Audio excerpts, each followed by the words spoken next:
The crimson sun painted the Pacific waters blood red as Lieutenant Commander Saburo Sakai adjusted his leather flight helmet, his weathered hands gripping the controls of his Mitsubishi A6M0. It was June 19th, 1943, and the veteran ace pilot gazed with quiet confidence across the vast expanse of ocean that had become Japan's empire. Below him, scattered across the Solomon Islands, lay the evidence of their aerial supremacy, wrecked American aircraft dotting jungle clearings like broken toys. For nearly 2 years, the Zero had ruled these skies with an iron fist. Its legendary maneuverability and range had carved a path of destruction from Pearl Harbor to the Coral Sea, leaving Allied pilots scrambling for answers to counter Japan's aerial dominance. Sakai himself had claimed over 60 victories, his Zero dancing through dogfights with a grace that seemed almost supernatural to his enemies. The morning briefing had brought news that sparked laughter throughout the squadron. American intelligence reports, intercepted through various channels, spoke of a new fighter entering production, something called the F6F Hellcat. The specifications seemed almost comical to the Japanese pilots, heavier than their nimble Zeros, less maneuverable, and built by a nation they viewed as mechanically inferior to their own engineering prowess. Another American flying brick. Captain Tetsuzo Iwamoto had chuckled, tapping his cigarette against the briefing table. They think they can match our Zero with brute force and heavy armor. They understand nothing of the art of aerial combat. The Japanese Naval Air Force had good reason for such confidence. Their pilots were products of a training system that bordered on the fanatical, with many accumulating hundreds of flight hours before ever seeing combat. The Zero itself was a masterpiece of minimalist engineering, stripped of all unnecessary weight, armor, and self-sealing fuel tanks to achieve maximum agility and range. Every ounce saved translated to superior performance in the hands of skilled pilots. As reported in various naval intelligence bulletins from this period, Japanese confidence wasn't entirely misplaced. Their early war record spoke volumes: the destruction at Pearl Harbor, the decimation of Allied air forces throughout Southeast Asia, and the psychological impact of seemingly invincible aerial warriors. The Zero had become more than just an aircraft. It was a symbol of Japanese technological and tactical superiority. But beneath this surface confidence, subtle cracks were beginning to show. Experienced pilots like Sakai had begun to notice disturbing trends. The quality of replacement pilots arriving from training schools seemed to be declining as the war's demands intensified. Where once new pilots arrived with over 700 hours of flight training, recent arrivals barely had 200 hours. The mathematics of attrition, though unspoken in official circles, was beginning to tell a troubling story. Still, on this particular morning, such concerns seemed distant. The Zero remained unmatched in aerial combat, and the American response appeared to follow their typical pattern of throwing resources rather than finesse at the problem. The F6F Hellcat, from all reports, seemed destined to join the growing graveyard of failed American fighters that had already challenged Japanese aerial supremacy. As Sakai banked his Zero toward the morning patrol route, he had no way of knowing that thousands of miles away, in the factories of Grumman Aircraft Engineering Corporation, a revolution in fighter design was taking shape, one that would fundamentally alter the balance of power in the Pacific skies. The fluorescent lights hummed overhead in the Grumman facility on Long Island as Chief Test Pilot Robert Hall examined the sleek lines of the prototype that would become the F6F Hellcat. It was January 23, 1942, and the American aviation industry was working with desperate urgency to produce an answer to Japanese aerial dominance. The Zero's devastating performance at Pearl Harbor and throughout the Pacific had sent shockwaves through the American military establishment, forcing a complete reevaluation of fighter design philosophy. Leroy Grumman himself had been present for many of the crucial design meetings, his engineering team poring over every scrap of intelligence about the Zero's capabilities. Unlike their Japanese counterparts, who had prioritized agility above all else, the American approach would be fundamentally different. The Hellcat would be built like a fortress that could fly, heavily armored, powerfully armed, and capable of absorbing tremendous punishment while still delivering devastating firepower. The key breakthrough had come from captured Zero components and pilot debriefings. While the Japanese fighter was undeniably agile, it achieved this performance through compromises that American engineers viewed as fatal flaws. The Zero's lack of armor protection made it vulnerable to even light weapons fire, and its fuel tanks were unprotected, turning the aircraft into flying bombs when struck. The American response would be to build a fighter that could engage the Zero on terms that favored American strengths rather than Japanese advantages. Commander John Thach, the tactical genius behind the famous Thatch-Weave formation, had provided crucial input during the Hellcat's development. His experiences fighting Zeros in his F4F Wildcat had taught him that American pilots needed an aircraft capable of dictating the terms of engagement. The Hellcat's superior power-to-weight ratio would allow it to climb faster and dive more aggressively than the Zero, while its robust construction would enable tactics impossible in more fragile aircraft. The Pratt & Whitney R2800 double Wasp engine roared to life during Hall's first test flight, delivering over 2,000 horsepower, nearly double what powered the Zero. This brute force approach was quintessentially American, reflecting an industrial philosophy that favored overwhelming capability over elegant minimalism. Where Japanese designers had saved every possible ounce, American engineers had added weight deliberately, in the form of armor plating, self-sealing fuel tanks, and redundant systems designed to bring pilots home alive. As referenced in declassified Navy Department reports from this period, the Hellcat program represented more than just aircraft development. It embodied a complete shift in American tactical thinking. Previous American fighters had attempted to match the Zero's maneuverability, a contest they inevitably lost. The Hellcat would instead impose its own rules of engagement, using superior speed, firepower, and durability to negate the Zero's traditional advantages. The .650 caliber Browning machine guns mounted in the Hellcat's wings represented another philosophical departure from Japanese design. While the Zero carried a mix of machine guns and cannon, the American approach concentrated on weapons that could deliver sustained, accurate fire.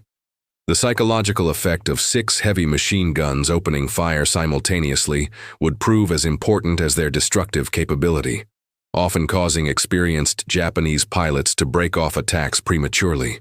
Production lines at Grumman were already tooling up for mass production, reflecting American industrial advantages that Japanese planners had consistently underestimated.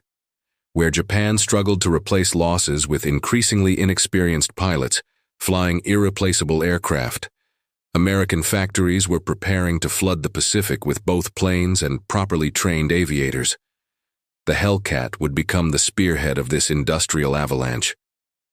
As Hall brought the prototype in for landing after its successful first flight, he couldn't have known that he had just piloted the aircraft that would fundamentally alter the balance of aerial warfare in the Pacific. The Zero's reign of terror was about to meet its match. The tropical heat shimmered off the flight deck of USS Essex as Lieutenant Alexander Vrasiu strapped himself into the cockpit of his F6F-3 Hellcat on August 31, 1943. This would be the type's first major combat engagement, and the weight of expectation pressed down on the young pilot's shoulders like the humid Pacific air. Around him, 23 other Hellcats prepared for launch, their pilots a mixture of seasoned veterans and fresh-faced rookies eager to prove themselves against the legendary Zero. Task Force 15 had been stalking Japanese positions in the Marcus Islands for 3 days, and intelligence reports indicated heavy enemy air presence in the area. The morning briefing had been soberly realistic about what lay ahead. Commander David McCampbell, the squadron leader, had emphasized that this engagement would serve as a crucial test of American tactical doctrine against Japan's finest pilots flying their most proven aircraft. The catapult officer's signal came sharp and clear, and Vrasiu felt the familiar surge of acceleration as his Hellcat left the carrier deck behind. The formation assembled quickly, 24 aircraft climbing steadily toward their patrol altitude of 20,000 feet. Below them, the Pacific stretched endlessly in all directions, its surface broken only by the white wakes of the task force's escort vessels. The radio crackled to life as the Combat Air Patrol controller aboard Essex reported enemy contacts bearing northwest, range approximately 50 miles and closing. Vrasiu's pulse quickened as he adjusted his gun sight and checked his ammunition counters. 650 caliber Browning machine guns, each loaded with 400 rounds of armor-piercing incendiary ammunition, awaited his command. The Hellcat felt solid and reassuring beneath him, its 2,000 horsepower engine providing power reserves the Zero simply couldn't match. "Tally-ho, Zeke's at 2 o'clock high." McCampbell's voice cut through the radio static as the first Japanese fighters came into view. 18 Mitsubishi A6M Zeros dove out of the sun, their pilots executing the classic attack pattern that had served them so well throughout the war. But this time, something was different. The American formation didn't scatter or attempt to outturn their attackers. Instead, the Hellcats maintained formation and began a coordinated climbing turn that would bring their superior firepower to bear. Lieutenant Hiroshi Nishizawa, leading the Zero formation, felt his first moment of doubt as he watched the American response. These weren't the panicked defensive maneuvers he had come to expect from Allied fighters. The enemy aircraft were climbing at a rate that seemed impossible for such heavy-looking machines, and their formation discipline remained intact despite his squadron's aggressive approach. As documented in post-war interviews with surviving participants, the engagement that followed marked a fundamental shift in Pacific air combat. The Hellcats refused to be drawn into the turning dogfights that favored Zero performance characteristics. Instead, they used their superior power and speed to dictate engagement terms, diving through Japanese formations to deliver devastating bursts of concentrated firepower before climbing away to safety. Vrasiu's first kill came as he executed a high-speed diving attack on a Zero, attempting to maneuver onto McCampbell's tail. The convergence of 6 heavy machine guns produced an effect unlike anything Japanese pilots had previously experienced. Where their own weapons required precise shot placement and extended firing to achieve kills, the American aircraft delivered enough firepower to destroy any target with even brief contact. The psychological impact proved as important as the tactical advantage. Japanese pilots, accustomed to engaging fragile opponents that would break apart under light damage, found themselves facing aircraft that absorbed punishment while continuing to fight effectively. Several Zeros scored what should have been killing hits on Hellcats, only to watch in dismay as the American fighters continued their attacks with apparent immunity to damage. Within 15 minutes, 8 Zeros had been shot down for the loss of only 2 Hellcats. More importantly, several Japanese aces found themselves forced to disengage from what should have been easy victories, their ammunition exhausted against opponents that simply wouldn't die. The invincible Zero had met its match, and word of this encounter would ripple through both air forces with seismic implications for the war's future direction. Vice Admiral Jisaburo Ozawa stood on the bridge of aircraft carrier Zuikaku, his weathered face creased with concern, as he reviewed the latest combat reports from across the Pacific theater. It was November 15, 1943, and the pattern emerging from pilot debriefings painted a troubling picture of American aerial capabilities. The F6F Hellcat was no longer an experimental curiosity. It had become a formidable opponent that was systematically dismantling Japanese air superiority. The numbers told a stark story that no amount of patriotic fervor could disguise. In the 6 months since the Hellcat's combat debut, Zero squadrons had suffered unprecedented losses while achieving diminishing returns against increasingly confident American formations. The traditional Japanese advantages in pilot training and aircraft performance were being systematically negated by American tactics and superior aircraft capabilities. Commander Minoru Genda, the tactical mastermind behind the Pearl Harbor attack, had been studying captured Hellcat components and pilot reports with growing alarm. The American fighter represented a completely different design philosophy, one that prioritized pilot survival and mission effectiveness over the elegant minimalism that characterized Japanese aviation. Where the Zero achieved performance through weight reduction and structural compromise, the Hellcat delivered capability through brute force engineering and comprehensive protection systems. The Americans have learned to fight with their strengths rather than our rules, Genda observed during a high-level strategy meeting. Their pilots may lack our individual skill, but their aircraft allows them to engage us on terms that favor their advantages while negating ours. The most disturbing reports came from veteran aces like Saburo Sakai, whose recent encounters with Hellcats had shaken his confidence in Zero supremacy. The American fighters possessed acceleration and diving speed that made traditional Zero tactics ineffective, while their heavy bombers, such losses were expected.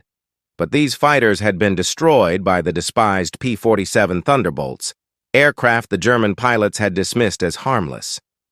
Major Egon Mayer, his usually confident demeanor subdued, debriefed his surviving pilots with growing concern. The reports were consistent and troubling. The American fighters had demonstrated capabilities that contradicted every piece of intelligence the Luftwaffe possessed.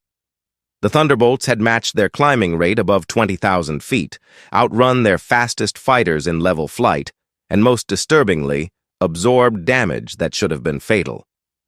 The American pilot, Johnson, I think his name was, his aircraft took direct hits from Losigkeit's cannon, reported Lieutenant Gustav "Booby" Hartmann, gesturing emphatically with hands that still trembled from combat adrenaline.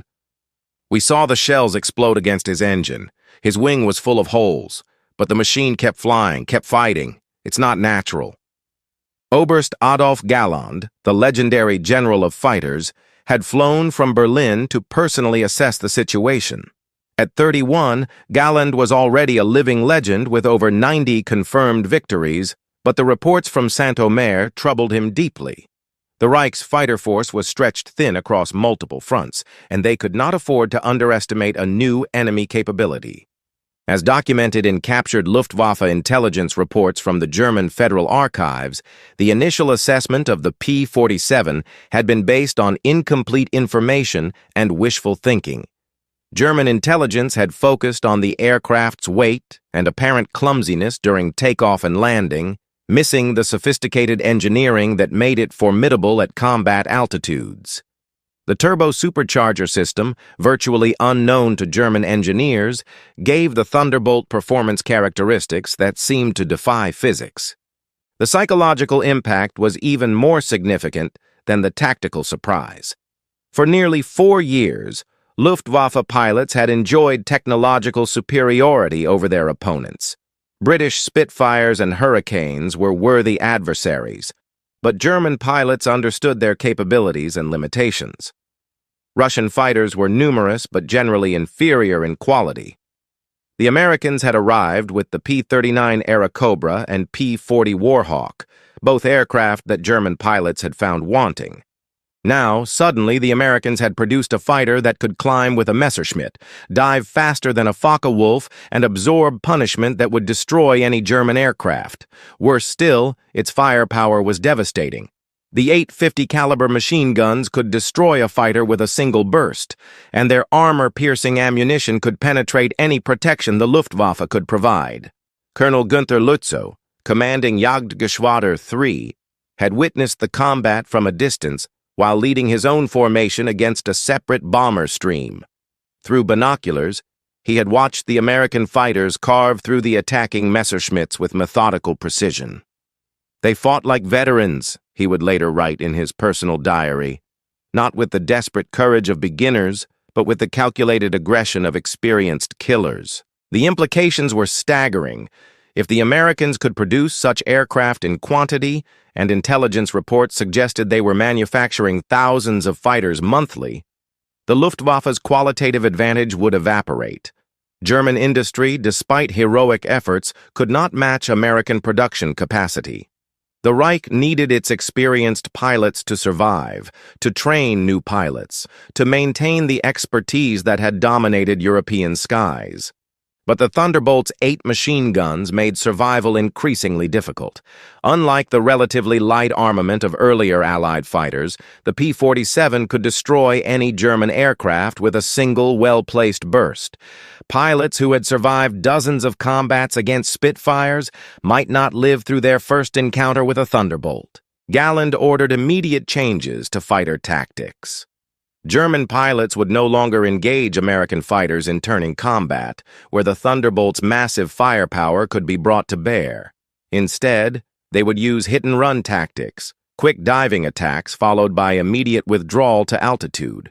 It was a defensive strategy, an acknowledgement that the Luftwaffe was no longer the unchallenged master of European skies. The laughter had died in German cockpits, replaced by the grim realization that the air war had fundamentally changed, and not in their favor.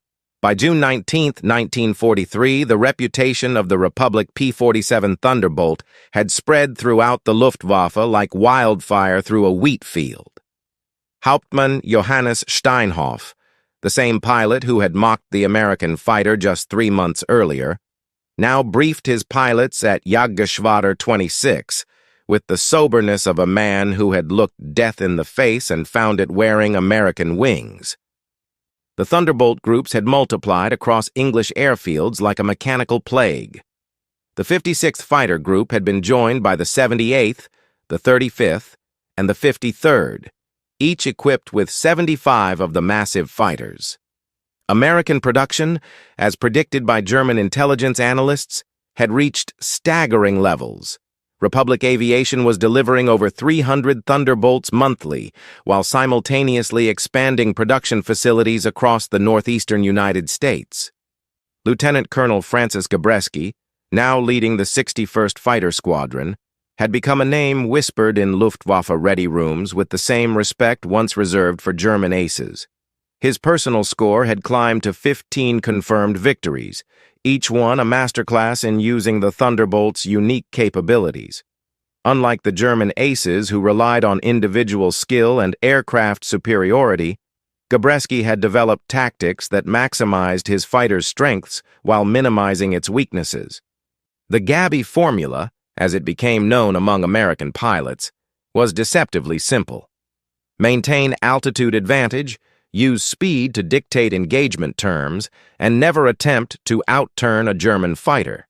Instead, Thunderbolt pilots would use their aircraft's superior high-altitude performance and devastating firepower to conduct slashing attacks, striking hard and fast before climbing back to safety. As documented in official Army Air Force's historical records maintained at Maxwell Air Force Base, the tactical revolution centered on energy management principles that German pilots had pioneered but Americans had perfected for their specific aircraft.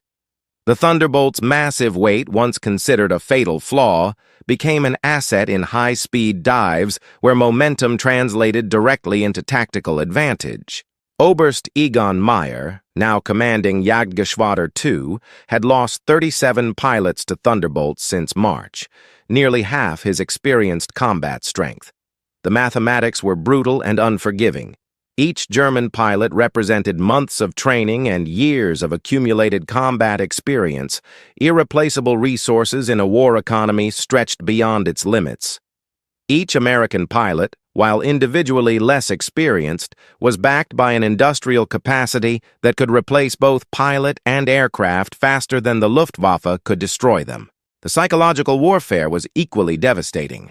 German pilots who had once attacked Allied formations with confident aggression now approached American fighter escorts with cautious calculation. The sight of Thunderbolts climbing toward them no longer inspired derision, but respectful wariness. Too many good pilots had died learning that the flying bathtub could bite back with lethal precision. Captain Robert Johnson, the pilot who had survived the March encounter with 3 Messerschmitts, had become something of a legend on both sides of the channel. His bullet-riddled Thunderbolt had been photographed extensively for intelligence purposes, and the images had been distributed throughout the Luftwaffe as a sobering reminder of American engineering excellence. Johnson himself had returned to combat within a week, his confidence in his aircraft absolute. The summer of 1943 marked the beginning of what German pilots would later call Die Thunderbolt Zeit, the Thunderbolt time, a period when American fighters began asserting air superiority over occupied Europe with increasing boldness. The massive American fighters, once content to escort bombers defensively, now conducted aggressive fighter sweeps deep into German territory, actively hunting Luftwaffe interceptors. Major Walter Graf Krupinski, one of the Luftwaffe's most successful aces with over 100 victories, encountered a formation of Thunderbolts while leading his Staffel against a formation of B-24s over Hamburg. The engagement lasted less than 5 minutes, but it cost him 2 pilots and nearly his own life. The American fighters had worked in perfect coordination, one element maintaining altitude advantage, while another element engaged at lower levels. "They fight like a pack of wolves," Krapinski reported during his debrief. "One wolf distracts the prey while the others circle for the kill. Individual skill matters less than formation discipline and mutual support." The tables had turned completely. German pilots who had once laughed at American fighters now respected them with the wariness that only combat experience could teach. The autumn of 1943 brought with it a new intensity to the air war over Europe, as the 8th Air Force launched increasingly ambitious daylight bombing campaigns deep into the heart of the German Reich. The Republic P-47 Thunderbolt, once derided as an inadequate fighter, had evolved into what German intelligence analysts grimly termed der amerikanische Würger, the American Strangler, for its ability to systematically destroy the Luftwaffe's most experienced pilots. Major Gabreski's personal victory count had climbed to 26 confirmed kills by October 12, 1943, making him the leading American ace in the European theater. But statistics only told part of the story. The real measure of the Thunderbolt's success lay in the growing reluctance of German pilots to engage American fighter escorts in sustained combat. The aggressive German tactics that had dominated European skies since 1939 had given way to hit-and-run attacks designed more to disrupt bomber formations than to achieve decisive air-to-air victories. Oberst Adolf Galland, flying his specially modified Messerschmitt Bf-109, Gustav 14, had personally engaged Thunderbolts on 3 occasions during October. Each encounter had reinforced his growing respect for American tactics and equipment. The Americans no longer fought like enthusiastic amateurs. They had developed a systematic approach to air combat that maximized their material advantages while minimizing their tactical vulnerabilities. The engagement over Schweinfurt on October 14, 1943, became known in Luftwaffe circles as Schwarzer Donnerstag, Black Thursday, though not for the reasons American historians would later emphasize.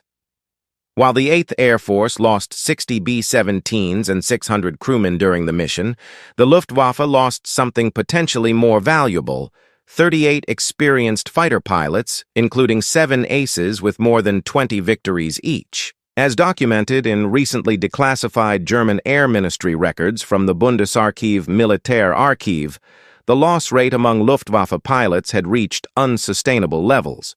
Major Hartmann Grasser, commanding the 3rd Gruppe of Jagdgeschwader 54, reported that his unit's effective strength had dropped from 36 pilots in January to 14 pilots by November, with the majority of losses attributed directly to encounters with P-47 Thunderbolts. The Thunderbolt's 850 caliber machine guns had proven to be the great equalizer in air combat. While German pilots might possess superior individual skill and aircraft maneuverability, a single burst from an American fighter could end any engagement decisively. The psychological impact of facing such overwhelming firepower had begun to affect even veteran German aces, introducing a hesitation that had never existed in the early years of the war. Lieutenant Colonel Hubert Zemke, now commanding the 56th Fighter Group, had perfected the tactical innovations that made the Thunderbolt so effective. The Zemke fan, a defensive formation that allowed mutual support while maintaining offensive capability, had been adopted throughout the 8th Air Force Fighter Command. The tactic involved spreading Thunderbolts in a wide arc behind and slightly above bomber formations, allowing American pilots to engage German attackers with superior altitude and speed while maintaining formation integrity. Captain Don Gentile of the 4th Fighter Group had become the embodiment of the new American approach to air combat. His personal score of 19 confirmed victories included several of Germany's most experienced pilots, men who had survived the Battle of Britain and the Eastern Front only to fall victim to American industrial might and tactical innovation. Gentile's Thunderbolt, nicknamed Shangri-La, bore the distinctive nose art of a tiger's head with 8 prominent fangs, one for each machine gun. The transformation in German pilot morale was evident in their increasingly desperate tactics. Oberst Werner Milders, the legendary fighter leader, had been forced to authorize ramming attacks against American bombers, a tactic that guaranteed the destruction of the attacking German fighter regardless of success. The fact that such measures were even considered demonstrated how dramatically the balance of air power had shifted. By November 1943, German fighter production had reached its wartime peak of over 1,500 aircraft per month, but pilot training programs were producing barely 4. Armament could destroy Japanese aircraft with brief bursts that would barely damage more robust opponents. Most critically, the Hellcats demonstrated an ability to absorb tremendous punishment while remaining combat effective. Captain Mitsuo Fuchida, reviewing tactical reports from Rabaul and other forward bases, noted a disturbing trend in pilot morale. Experienced Japanese aviators were beginning to question engagement protocols that had served them well throughout the war's early phases. The psychological impact of facing opponents who seemed immune to damage while delivering devastating counterattacks was eroding the confidence that had made Japanese pilots so formidable. As detailed in captured Japanese Naval Air Force documents from this period, the High Command was beginning to grapple with strategic implications that extended far beyond individual aircraft performance. The Zero had been designed during an era when Japan expected short, decisive conflicts that would establish regional dominance before enemies could respond effectively. The Hellcat represented American industrial capacity applied to a prolonged conflict, exactly the scenario Japanese planners had hoped to avoid. Production statistics revealed the full scope of Japan's challenge. While Japanese factories struggled to maintain zero production levels, with increasingly scarce materials and experienced workers, American plants were delivering hundreds of Hellcats monthly. The quantitative advantage was being compounded by qualitative improvements, as each new Hellcat variant incorporated lessons learned from previous combat experiences. The training disparity was becoming equally problematic. Where early war Japanese pilots had accumulated hundreds of hours of peacetime training, their replacements were arriving at combat units with minimal preparation. Meanwhile, American pilot training programs were producing aviators specifically prepared for Hellcat characteristics and tactics, designed to maximize the aircraft's advantages over Japanese opponents. Admiral Ozawa recognized that these developments represented more than tactical adjustments. They indicated a fundamental shift in the Pacific War's trajectory. The Zero had provided Japan with a crucial window of opportunity to establish defensive positions throughout the region.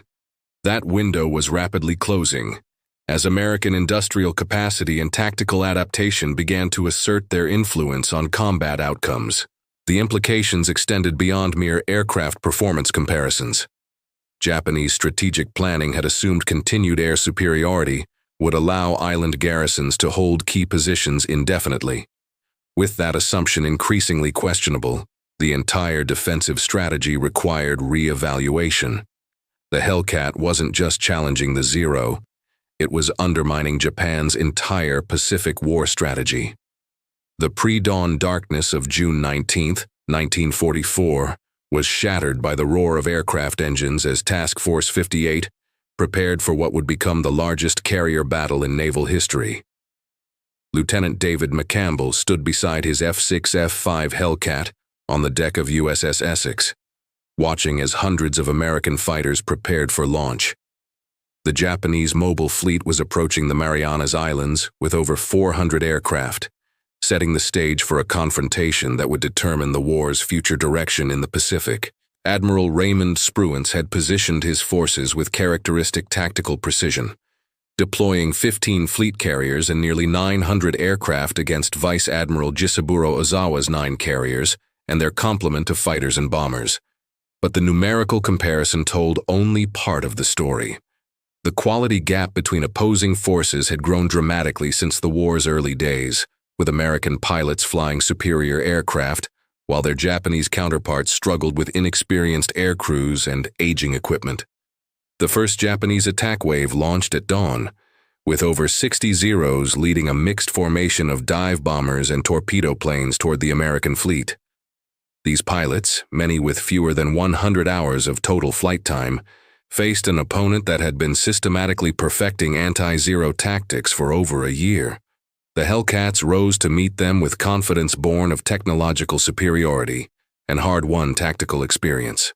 Lieutenant Commander Vrasiu, now a seasoned ace with 15 confirmed victories, led his division into the approaching Japanese formation with cold professionalism. The Hellcat's superior climb rate allowed American fighters to gain altitude advantage quickly, while their speed and firepower enabled hit-and-run tactics that minimized exposure to Japanese defensive fire. The contrast with early war engagements was stark. American pilots now dictated engagement terms with complete confidence. The first contact came at 22,000 feet, as Vrasiu's division dove through a formation of 18 Zeros, escorting Nakajima B-6N torpedo bombers. The Hellcats' concentrated firepower proved devastating against the lightly built Japanese aircraft, with multiple targets destroyed in single firing passes. Where early war engagements had required extended dogfighting to achieve kills, the Hellcats' weapon systems could destroy most targets with 2-second bursts. Ensign Wilbur Spiderweb, flying his first major combat mission, found himself amazed by his aircraft's capabilities compared to the horror stories veteran pilots told about fighting Zeros in older fighters. His Hellcat absorbed several hits from Zero machine guns without apparent damage, while his return fire sent the Japanese fighter spinning into the ocean in flames. The contrast between American and Japanese aircraft durability had become a crucial factor in combat outcomes. As documented in official Navy combat reports from Operation Forager, the day's fighting demonstrated American tactical and technological dominance with brutal clarity. Wave after wave of Japanese attacks were intercepted and destroyed by Hellcat formations that suffered minimal losses while inflicting catastrophic damage on their opponents. The legendary Zero, once feared throughout the Pacific, had become little more than target practice for well-trained American pilots flying superior aircraft. The psychological impact on surviving Japanese pilots was profound.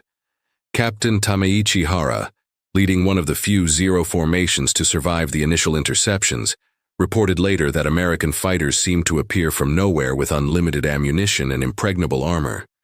The confident aggression that had characterized Japanese pilots throughout the war's early phases had been replaced by desperate survival instincts. By midday, over 300 Japanese aircraft had been shot down for the loss of fewer than 30 American planes. The numerical disparity was staggering, but more important was the qualitative message it sent to both sides.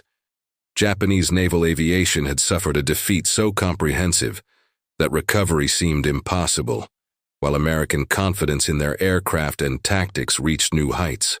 The battle's outcome extended far beyond individual aircraft performance statistics. Japan's ability to conduct offensive carrier operations had been effectively destroyed, while American naval aviation demonstrated capabilities that would allow unrestricted operations throughout the Pacific. The Zero's psychological dominance had been shattered as completely as Japan's carrier air groups, marking the definitive end of one era and the beginning of another. Lieutenant Colonel Gregory Boyington adjusted his parachute straps as he climbed into his F6F Hellcat on the morning of February 16, 1945. Around him, the flight deck of USS Bonhomme Richard bustled with activity as the fast carrier task force prepared for strikes against the Japanese home islands themselves.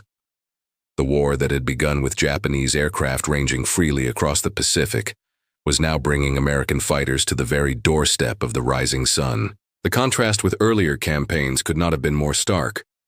Where once Japanese pilots had operated from positions of strength, conducting offensive operations with confidence in their aircraft's superiority, they now found themselves defending their homeland with depleted squadrons flying obsolescent fighters against overwhelming odds.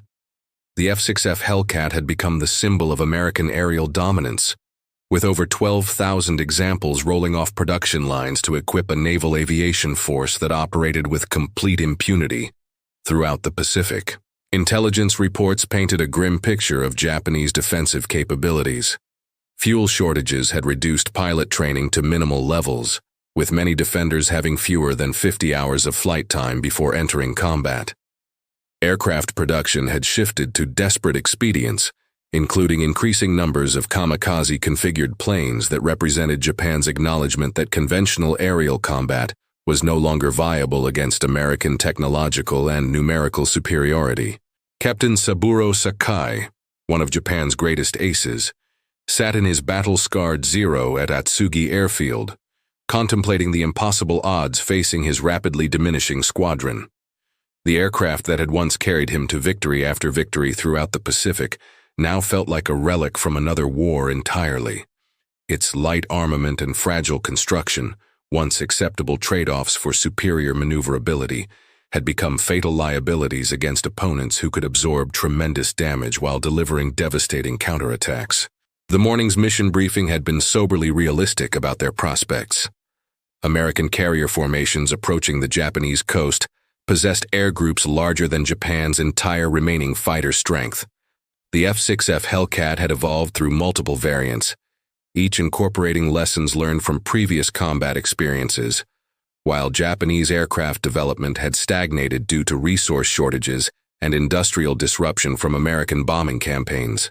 As confirmed in declassified Japanese military documents from this period, the High Command recognized that conventional air defense had become impossible against American formations.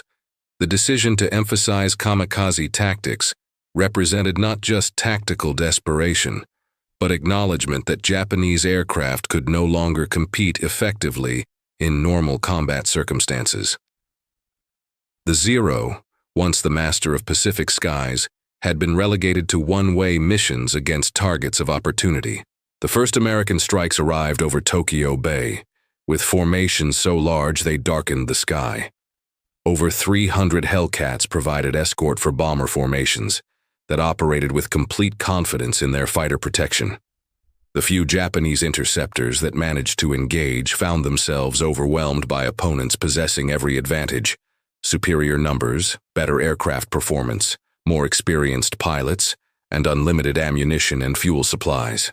Ensign Naoshi Kano, at 19, one of Japan's youngest fighter pilots, experienced the full measure of American aerial supremacy during his first and final combat mission. His Zero, already damaged by mechanical problems stemming from poor quality manufacturing, faced a division of Hellcats whose pilots treated the engagement as routine training exercise. The American fighter's casual confidence spoke volumes about how completely the balance of air power had shifted since the war's early days. The day's combat results told the story with mathematical precision. American formations lost fewer than 20 aircraft, while destroying over 150 Japanese defenders. More critically, Japan's remaining experienced pilots were being eliminated faster than replacements could be trained, creating a death spiral that would accelerate until the war's end. The F6F Hellcat had not just defeated the Zero, it had eliminated Japanese naval aviation as an effective fighting force. As the surviving American aircraft returned to their carriers that evening, they carried with them the knowledge that Japanese air power had been broken beyond repair. The Zero, once feared throughout the Pacific, would spend its remaining months in service primarily as a kamikaze platform, its proud legacy reduced to desperate suicide missions against impossible odds. Emperor Hirohito stood silently in his private study on August 10, 1945, reading reports that confirmed what Japanese military leaders had known for months. Their air forces had ceased to exist as effective fighting organizations. The F6F Hellcat, initially dismissed as another clumsy American attempt to match Japanese aerial artistry, had systematically destroyed the naval aviation force that had once dominated Pacific skies from Pearl Harbor to the Coral Sea. The statistics were overwhelming in their finality. Since entering combat in August 1943, Hellcats had achieved a kill ratio of 19-1 against all Japanese aircraft types, with an even more devastating 38-1 ratio specifically against the once invincible Zero. Over 5,000 Japanese aircraft had fallen to Hellcat guns, while American losses remained minimal despite increasingly desperate Japanese defensive efforts. Admiral Suemu Toyota, reviewing the final assessment reports from what remained of the combined fleet's air arm, struggled to comprehend how completely the war's aerial dimension had been reversed. The Zero that had swept American defenders from Wake Island's skies and terrorized Allied pilots throughout Southeast Asia had been reduced to a supporting role in kamikaze attacks, an admission that conventional combat was no longer possible against American technological and numerical superiority. The Hellcat's evolution throughout the war had demonstrated American industrial advantages that Japanese planners had consistently underestimated. Where Japan struggled to maintain production levels with increasingly scarce materials and experienced workers, American factories had delivered over 12,000 F6F aircraft in various configurations. Each new variant incorporated improvements based on combat experience, creating a feedback loop of continuous capability enhancement that Japanese industry could not match.